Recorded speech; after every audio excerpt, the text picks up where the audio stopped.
Hi, my name's Ari Stone, And I'm Leo Filippello. and today we're talking about tragedy. But first, let me take a selfie.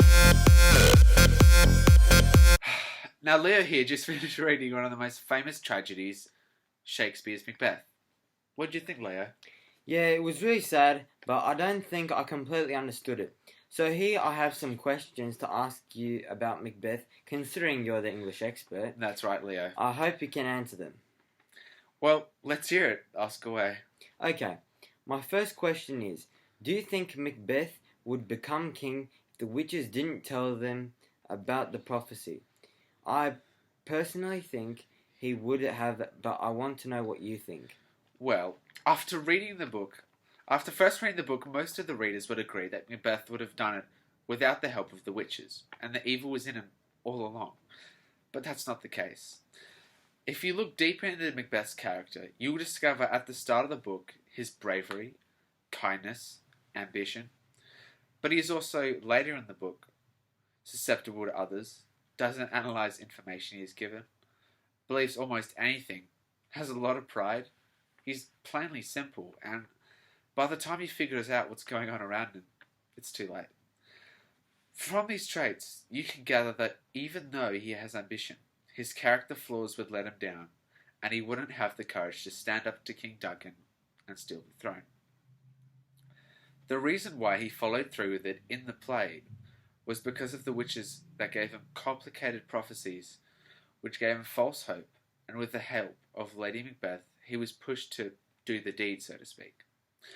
And the witches did all of this for their self-enjoyment.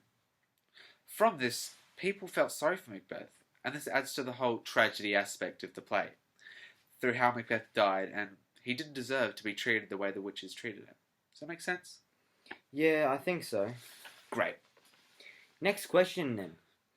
Do you feel sorry for Lady Macbeth because she died of implied suicide? Why or why not? So, throughout the play, Lady Macbeth plays a very important key part in persuading Macbeth to go through with the murder of King Duncan. Now, when we look at her first appearance in the play, you can see off the bat she views her husband in a condescending way, but stays with him because he is a tool, and she needs him to be able to seize power. In Scene 1, Act 7, when Macbeth is having second guesses about actually going through with the deed, Lady Macbeth questions his masculinity and live a coward in thine own self-esteem. This also questions his courage and ability. So after all of this, when Lady Macbeth supposedly dies of suicide, you can see through her death, it leaves Macbeth alone and vulnerable, from which then leaves him to make bad decisions, which then lead to his inevitable death. I personally don't feel sorry for her, but experts have varied results on the matter. Yeah? I think I'm starting to get it. I just have one more question. Do you feel sorry for Macbeth by the end of the play and his death? By the end of the play, Macbeth has gone through a series of events that profoundly change your view on him and how you should perceive him. These events consist of him trusting the witches, being pushed around by his wife, killing innocent children, and a fair amount of bad decisions. These contrast with his bravery and loyalty at the start of the play, and this guilt which almost saved him, but then Lady Macbeth eventually persuades him. This links to tragedy through how bad you feel for Macbeth at the end of the play. Although, in my opinion, I think he deserved what he got, due to his stupidity and inability to think about what he was doing. I think I understand it now. Thanks, Ari. I don't know what I'd do without you. That's okay, Leo. Always there to help.